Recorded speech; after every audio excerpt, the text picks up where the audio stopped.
This will be an interesting video because tell me why I'm in my lunch break and I'm overhearing this conversation between the PA and a nurse practitioner. It's actually interesting, and it just reminded me of my own personal experience during clinical time when I was a family nurse practitioner, and I will gladly share this information with you just to raise awareness regarding these two beautiful, great profession that we are so grateful for. So if you are interested about watching, stay tuned.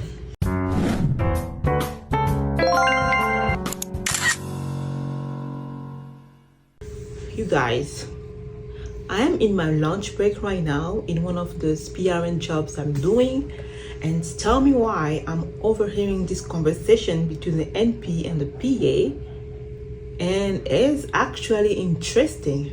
Everybody kept it clean, professional and all that, but there was actually a lot of information that was shared during this conversation, and that reminded me of my own personal experience during my clinical time as a family nurse practitioner student. So I'll share it with you and you'll see what's going on in healthcare, because as I always say, there's no gatekeeping here. There's this PA that was talking about the profession. There were NP and PA that interviewed for the position because it was a new office, so they were looking for providers, and she was very surprised to see that the entire office besides the physician was filled with PAs only and no NPs.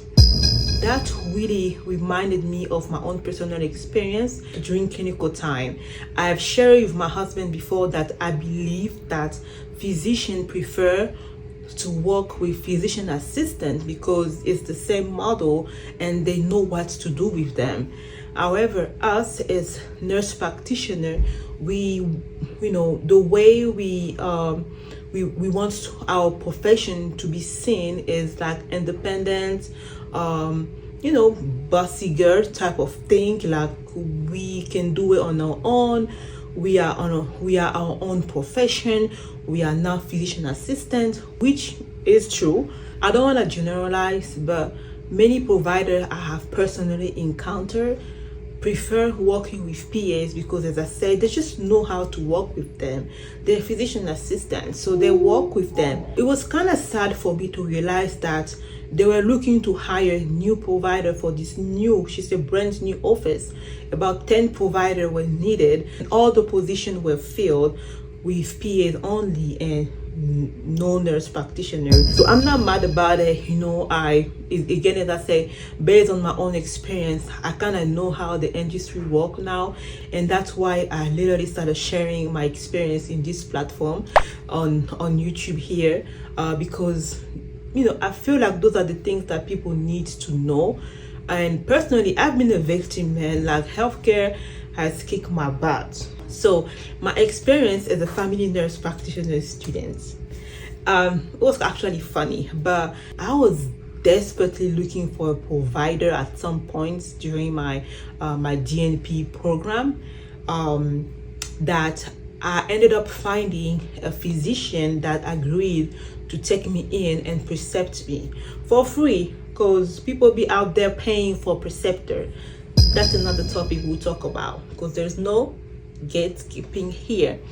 Yes, people are paying for Preceptor, and that's only happening in a nursing program. PA program are settled, they are well organized, they have clinical sites already ready for the students. And NP programs,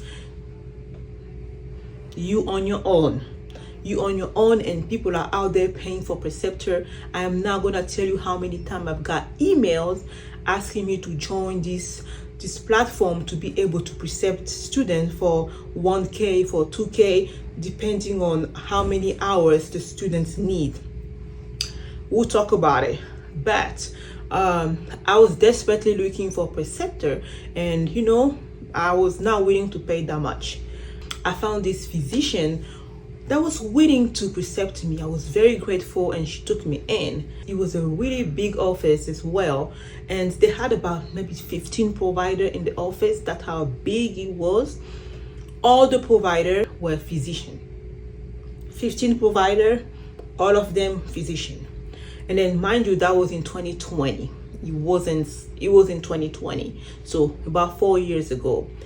That big office was filled with physicians. And then at the time when I started doing my clinical there, they started hiring for advanced provider. I think there was only one physician assistant when I was doing my clinical there, but then that's it.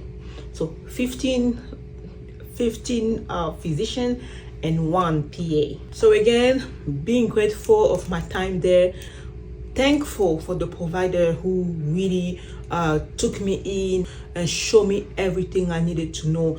We did procedure with her. I did my very first pap smear there, and we did so many pap smear there, suturing. So it was really a good site. So I'm so grateful. So in that office, during lunchtime, just like now, reps, so people who comes with their products or new medical devices to show providers, so hopefully they can take that in and start using that during the day-to-day practice. So it's just a great opportunity for people to just show new products and hopefully be in contract with provider. During this particular day, there was this rep that was there, and then me and my provider, we walked in the break room to have lunch. Then we saw the rep. She was like, "Hey, doctor so and so, oh, you have a medical student with you?" And then she was like, "Yes, I have a med student. Her name is Gail." I was like, "Hi."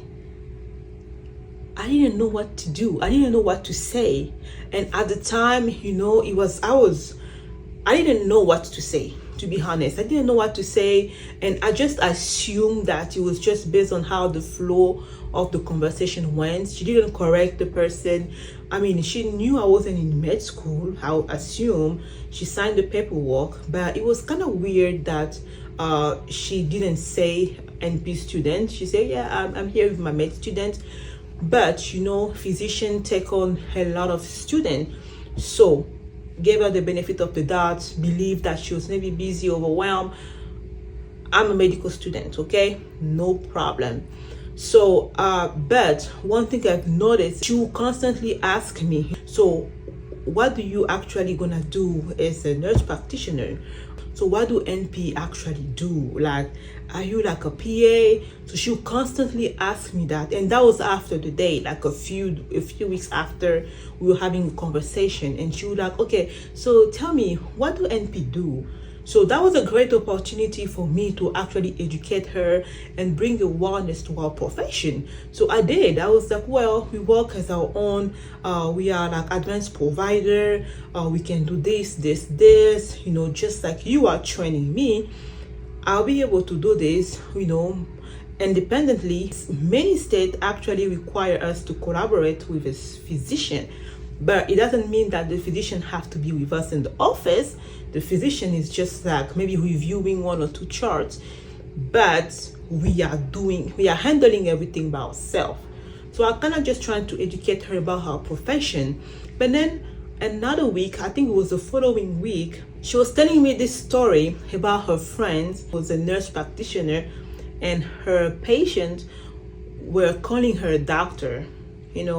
I think her friend owned her own business or something like that. So her patients were calling her doctor. So she was confused, and then she was like, "I didn't know you could be a doctor, or you could be called a doctor, a nurse practitioner. Is it even legal?" I just told her, well, there's two different routes. Some people choose to go for the MSN degree, and others choose the doctorate route.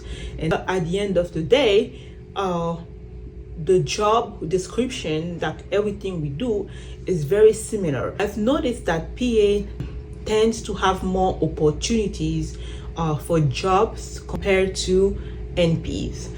My personal thoughts behind that is many offices are held or traditionally by physicians, and it's just, as I said in the beginning of the video, it looks like they work good together. The flow is just better.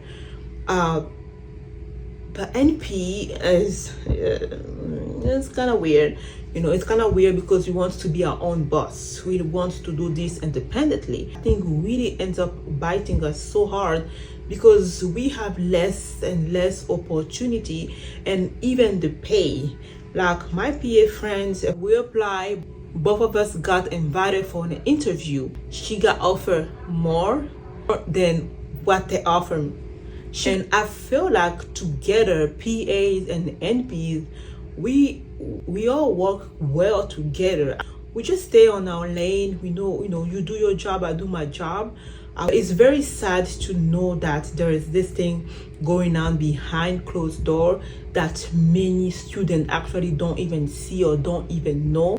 It can heavily influence your decision, so it's very sad that most advanced provider actually went through this thing, lack of opportunities. And I don't want to say unfair pay because I don't know if it's right to compare NPs and PA salary. However, we are on the same level as advanced provider. If you consider us at the same level, then maybe our pay should be kind of the same. But also another thing is, so PA students learn everything and their training is actually very intense compared to NP training, just based on what I've seen, what I've read. NPs specialize, right? Unless you're family nurse practitioner. But if you are like neonatal NPs, women's health NPs, like things like that, you are into a specialty. So I want to believe that when you go into a specialty, like your salary should be a little bit more than one person who just study everything, like a family nurse practitioner in a primary care office, right? But it's very funny out there when you start thinking about those things and talking to other providers. As I said, I'm not against PAs. If you want to go to PA school, go ahead. But here I'm just sharing with you my experience actually being on the field, because there's a lot of things that people don't share with you. And then if you're in the point where like you want to make a decision, you find yourself like, oh, I don't know what to do, or I've already went to school for that. Now I'm here and I'm stuck. I personally believe that if a family nurse practitioner and the PA, both of them are working in a primary care office, I feel like the pay should be the same. If you're new grad, I'm new grad, both of us are working in a family office, I strongly believe that we should have the same pay, because we are both considered as advanced provider at the same level. I don't see why the PA should be making more than me.